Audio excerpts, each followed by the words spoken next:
Karibu. Habari za sasa hivi, mpendwa mtazamaji, nakaribisha kwenye kipindi chako pendwa cha juu ya afya yako.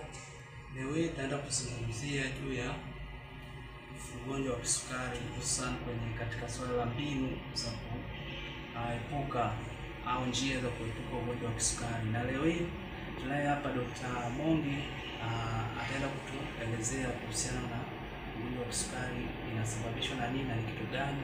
Nakaribisha uambatane pamoja nami, utakuwa ndani ya Gweo na kusii baki hapo hapo uweze kusikiza daktari anaenda kuzungumzia kitu gani. Karibu sana mpendwa mtazamaji. Na dokta, karibu. Kwa niaba ya mtazamaji aweze kufahamu kuhusiana na ugonjwa wa kisukari ni nini, na kabla tunaenda mbali, ningependa watazamaji kufahamu matokeo hapo. Karibu sana dokta. Asante. Mimi naitwa Dr. Robert Mongi, ni mtaalamu wa ugonjwa wa kisukari, ugonjwa wa ndani. Ninatokea katika hospitali ya kisukari inaitwa St. Lawrence Diabetic Center, kituo mahususi kwa ajili ya magonjwa ya kisukari na magonjwa ya homoni. Sawa. Yes, kipo Kawe. Okay. Nashukuru sana daktari kwa kunitambulisha, na kwa faida ya mtazamaji ningependa kuzungumzie kisukari ni nini hasa. Karibu sana.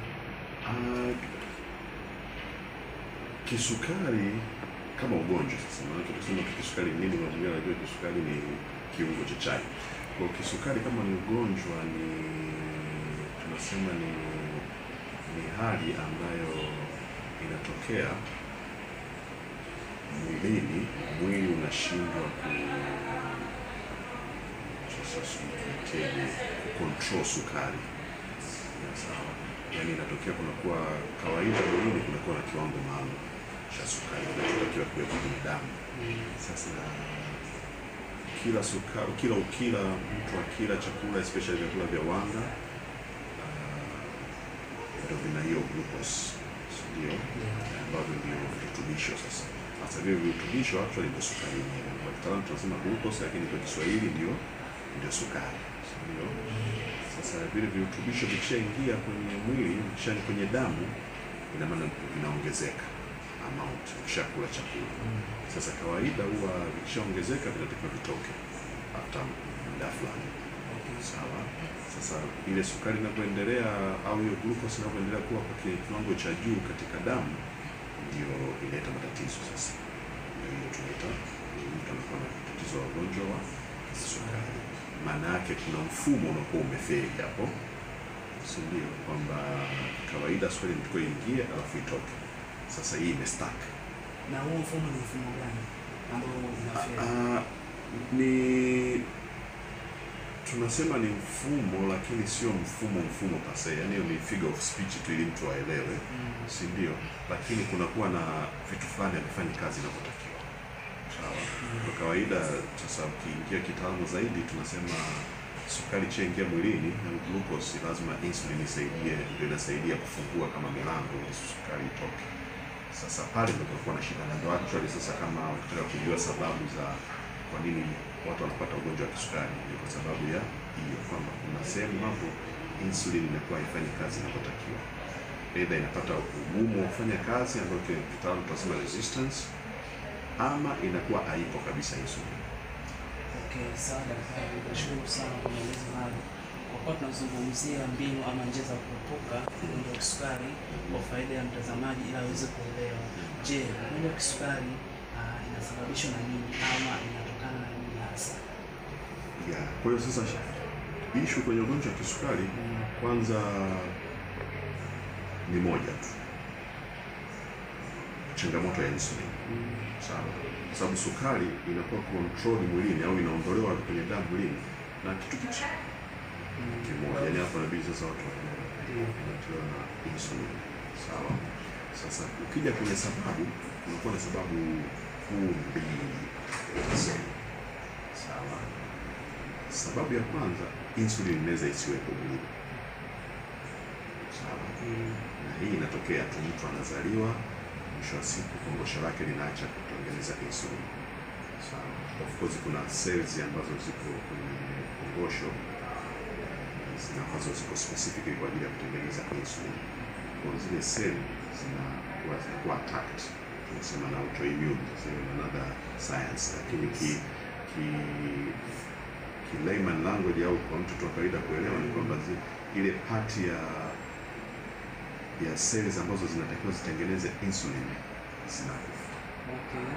Sawa. Zikisha kufa zinaweza zikaanza kufa kidogo kidogo. Kwa mwingine anaanza kuzaliwa zinaanza kufa kidogo kidogo, by the time zinakuja kuisha akiwa labda na miaka 20. Na mwingine hapa tu kipindi cha anafikisha miaka 5 seli zote zimeisha. Kwa hiyo it depend, haina specific time. Hao ndio wanaitwa type 1, aina ya kwanza ya insulin. Sawa. Hawa ina maana sasa ni kwamba mwili hauna insulin. Na as long as hauna insulin, sukari haiwezi kuwa controlled. Ina maana mpaka wapate insulin. Sawa. Sasa ukiuliza hao sababu gani imetokea, ni autoimmune. Kwa hiyo tunaita autoimmune, yani kinga zako mwenyewe za mwili zina attack cells zako mwenyewe za mwili. Hao jinsi gani ya kuprevent, hakuna namna. Na sasa kwa kuangalia hapo kuna aina ngapi za kisukari? Tunakuja huko sasa. Yaani hiyo ndio aina ya kwanza. Kwa hiyo aina ziko mbili. Tuseme 3 lakini mainly ni mbili. Kwa sasa ya kwanza ndio hiyo. Yaani sababu yaani ili mtu ujue, unatakiwa ujue kwamba changamoto ni kwenye insulin. Kwa hiyo kama issue ni insulin, kundi la kwanza ni hawana insulin, kundi la pili wana insulin ambayo haifanyi kazi. Simeeleweka hapo sasa. Kwa kundi la kwanza hawana insulin, ndio hiyo tunasema type 1. Hawa inabidi wachome insulin. Hawa wamesababishi huwa ni autoimmune ambao hauwezi ukai-prevent. Kwa hiyo huwezi kumwambia mtu ili ujikike na type 1 ya kisukari fanya 1 2 3, hamna. It happens tu.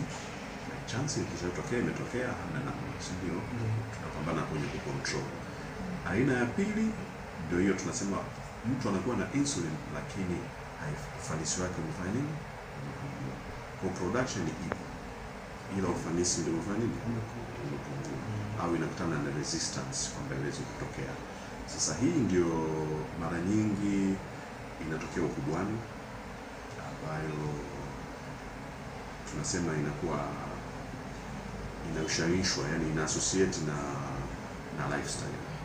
Sawa? Ina associate na lifestyle, lakini association kubwa sana ni ya kurithi. Sawa? Hiyo ndio tumeona inakuwa ni kubwa zaidi. Kwamba mara nyingi watu wanaokuja kupata kisukari hichi cha aina ya pili, mara nyingi wanakuwa wana historia ya sukari kwenye familia zao. Kwa hiyo maana yake ni nini? Somehow anaweza hata asiwe mtu wa kupenda vyakula vya sukari, akawa anakunywa soda sana, lakini mkashiba akapata kisukari kwa sababu tu ipo kwenye nini? Kwenye familia. Sawa? Yes. Lakini vile vile sasa hizo tunaita ndio risk factor. Sawa? Risk factors kwa Kiswahili tutasemaje? Vile vile ndio vinaweza vikasababisha. Sio? Kwa ya kwanza hii aina ya pili ya kisukari mara nyingi inaanzia kwenye nini? Kwenye family. Sawa? Alafu inakuja hizo sasa lifestyle, kwamba watu wengine sasa wale ambao wanapendelea sana kunywa labda vitu vya sukari sana, sio, especially masoda na nini, au wanene wale kupitiliza, wanaweza wakajikuta wameingia kwenye tatizo hili la aina ya pili.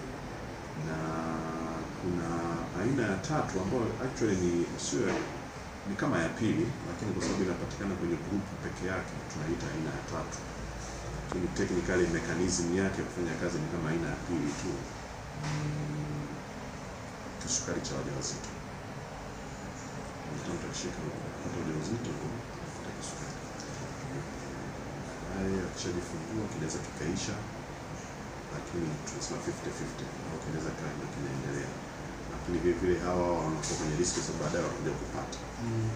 Na grupu kubwa la hao wanaopata kisukari kwenye ujauzito unakuta vile vile kule nyuma kuna historia ya familia ya kisukari. Kwa hiyo hivyo ndio mara nyingi ni visababishi. vikubwa vya haraka haraka. Ingawa sasa kwenye hii aina ya pili, kwa sababu tunaita ni risk factors, yani kunakuwa na factors ziko nyingi. Kwa mfano kuna aina za fulani za dawa ukitumia sana unaweza kujikuta unaingia kwenye kisukari. Dawa za steroids, sawa, ambazo mtu akitumia kwa muda mrefu anaweza kujikuta ameingia kwenye akadevelop tatizo la sukari. Okay. Sasa vipi sasa kuhusiana na hali ya kitakwimu ikoje kwa wanaopata na kisukari kitaifa? Je, kitakwimu hali ikoje? Kisukari bado ni tatizo kwa sababu tumeliingiza, ni ugonjwa ambao tunasema ni chronic. Kwa maana ni ugonjwa ambao huishi, yani ukiingia ndio for life. Alafu tumeuingiza kwenye group tunaita non-communicable diseases, ni magonjwa ambayo yasiyoambukizwa. Sawa? Na ambayo sasa ni magonjwa kama ya kisukari, magonjwa ya moyo, magonjwa ya pressure, cancer, sawa? Kuna wengine mpaka sickle cells na nini wanaingiza humo. Sasa yote haya takwimu zake zinakuwa zinaingizwa pamoja, ambapo ndio actually sasa hivi ndio kama yanaongoza kwa visababishi vya vifo. Sawa? Na visababishi vya vilema vile vile. Kwa magonjwa ya kisukari sometimes yanapelekea watu kukatwa miguu. Kuna watu wengi ambao wamekatwa miguu yao, wengi sio issue ya ajali, na baadhi kwa sababu ya sukari. Sawa, kwa wanaita vilema vya kudumu kwa tunasema. Kwa hiyo na tatizo linaonekana linaongezeka. Tunasema inaweza kufikia karibia watu milioni 3 ngapi kwa probably 2030 hivyo. Sina takwimu exactly kama, lakini of recent tunaona kwamba kisukari kinazidi kuongezeka. Na of course factors zipo kwa nini kinakuwa kinazidi kuongezeka compare na previous miaka ya nyuma. Ni kwa sababu ya lifestyle. Siku hizi watu wengi hawatembei, usafiri upo, wanamaliza. Zamani tulikuwa tunafanya kazi zilikuwa more physical. Siku hizi watu hawana kazi za physical, wengi tunaita sedentary life, yani maisha ya kurelax.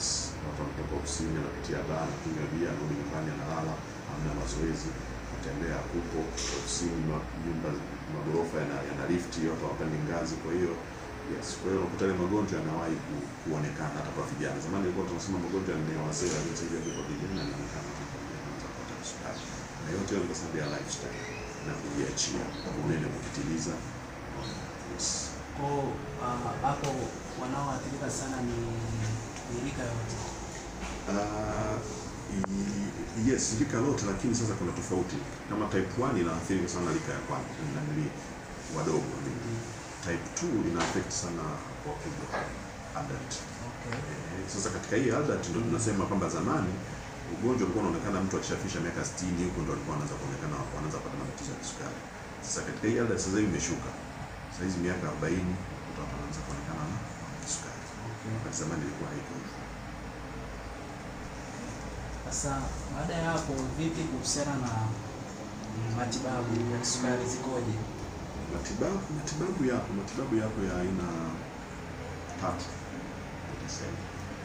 Tiba ya kwanza ambayo ni endelevu kwa mgonjwa yote yule wa kisukari ni diet, chakula, ambapo anatakiwa apunguze kwa kiasi kikubwa matumizi ya vyakula vya wanga, ndio vyakula vya sukari. Of course hatushauri watu kuacha. Najua huko watu wengi wanaambiwa usile kabisa wanga, usile nini. Hapana, sio sahihi, ila kupunguza kiwango kikubwa. Sawa, kuna vipimo vyake yuko nutrition unajua.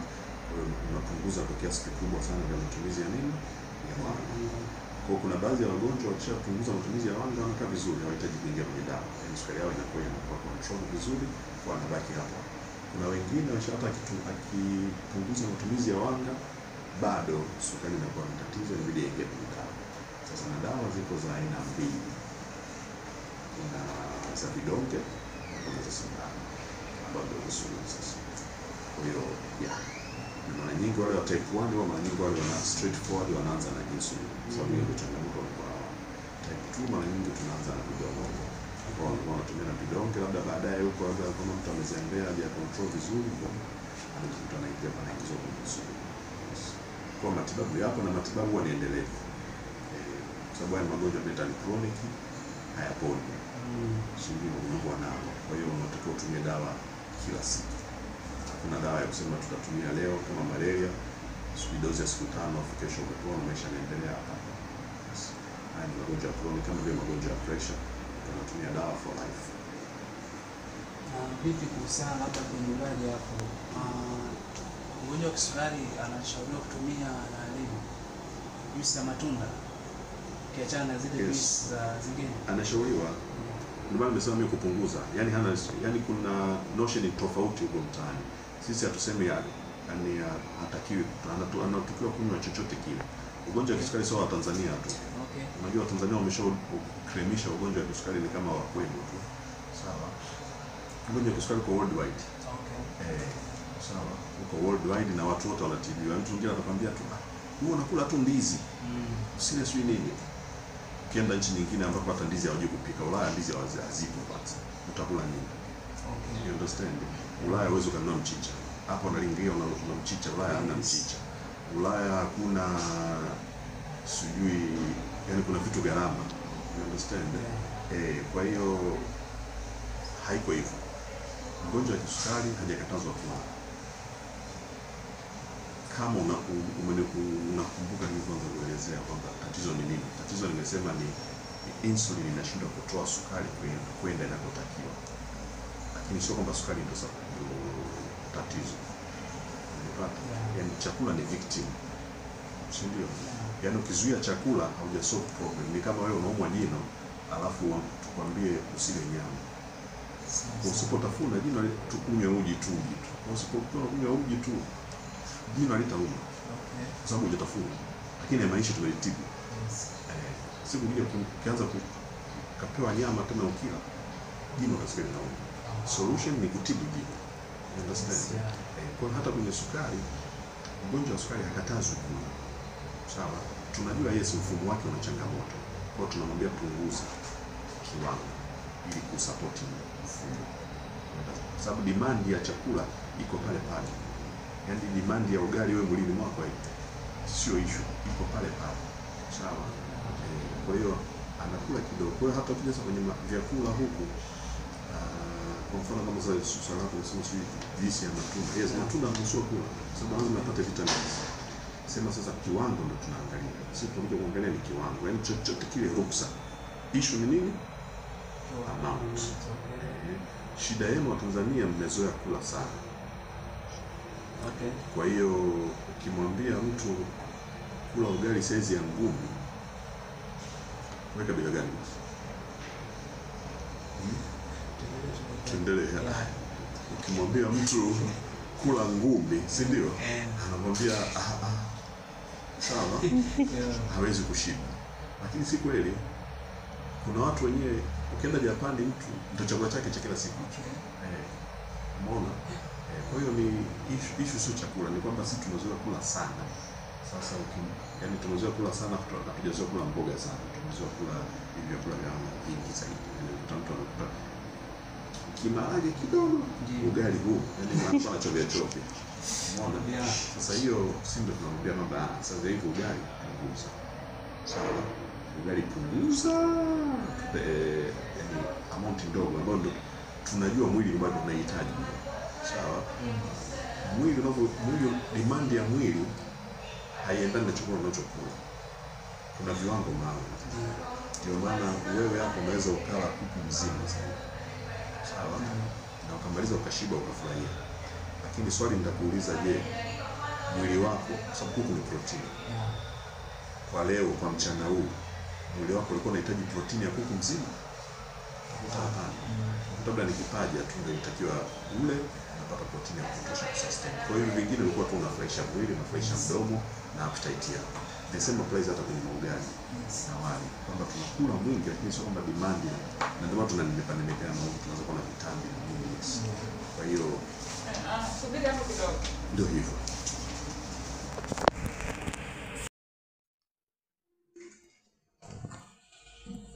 Swali lingine kwa kuelekea mwisho kabisa, ungependa ni jambo gani hasa ungependa kuambia wagonjwa wa kisukari waweze kuzingatia dhidi ya kisukari?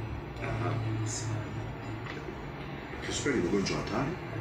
Sawa? Ukiuzembea tuna madhara makubwa. mfano tu, sio kwa kuatisha, wagonjwa karibia 80% ya wagonjwa ambao wanatumia dialysis kutokana na walizembea kulingana na moja mwingine, yaani wengi wana shida ya kisukari. Sawa, kisukari kinapelekea figo kufeli, kisukari kinapelekea watu kuwa vipofu. Sawa, kisukari kinapelekea watu kukata miguu, si ndio? Ukiwa na kisukari na watu wanapelekwa kuwa na madonda sugu ambayo hayaponi. Kwa ni ugonjwa fulani ambao sio hauko vizuri.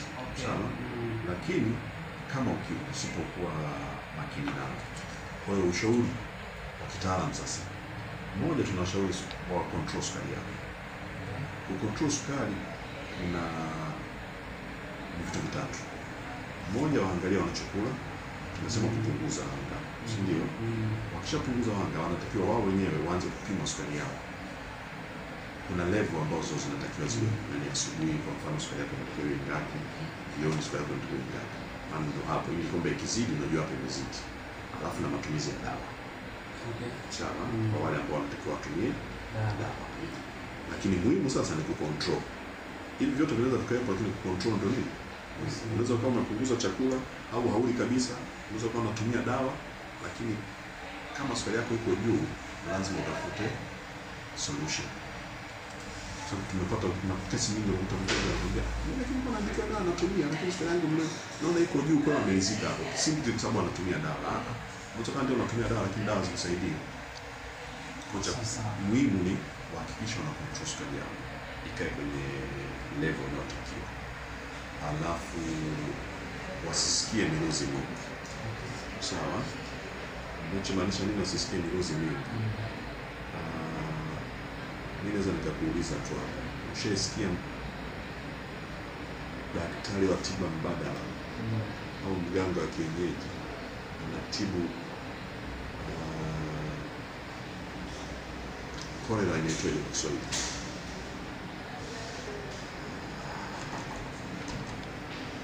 Kolera unaifahamu?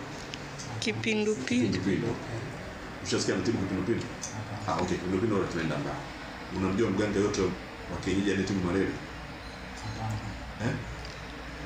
Hujaisikia, si ndio? Hata pneumonia. Tusiposikia mganga kienyeji au mtu mbadala anakuambia matibabu ya kutibu pneumonia. Hakuna, si ndio? Kwa nini unafikiri wenyewe wako kwenye sukari? Tunajua Tanzania na wenyewe. Sawa? Kwa sababu magonjwa haya mnakuwa mko desperate. Sawa? Magonjwa haya mengine hawezi kufanya hivyo kwa sababu vifo vitaongezeka. Kwa sababu magonjwa usipopata tiba inayotakiwa, baada ya siku 3 siku 4 haupo. Umeelewa? Yaani ukiwa na malaria bila anti-malaria tunaimba. Si ndio? Tunaanza kuimba sasa hivi nyingi. Sawa? Kwa sasa hakuna mganga kienyeji ambaye anaweza kuchukua hiyo burden. Kwa sababu anajua kwamba anapotoa sio kweli. Kwa utazidi watu.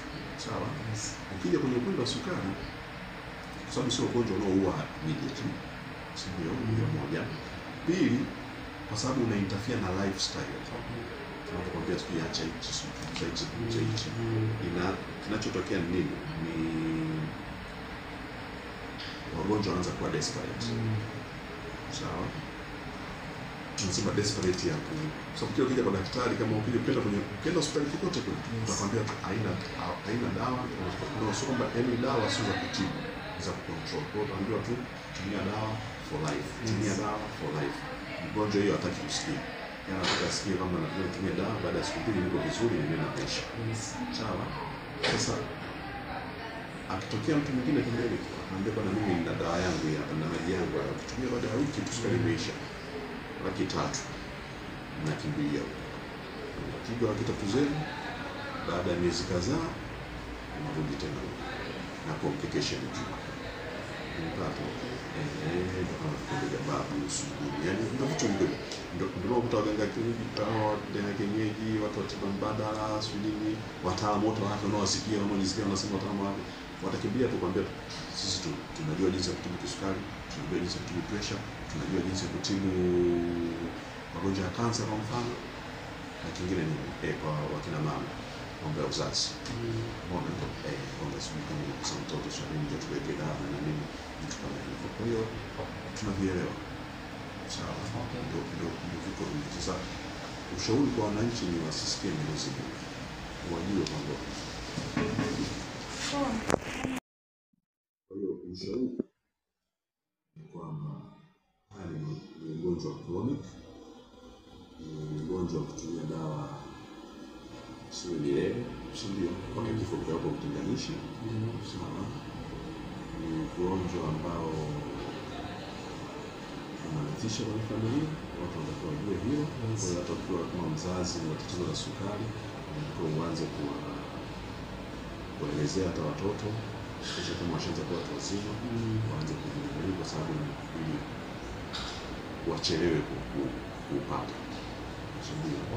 Yes, kitu kama hicho.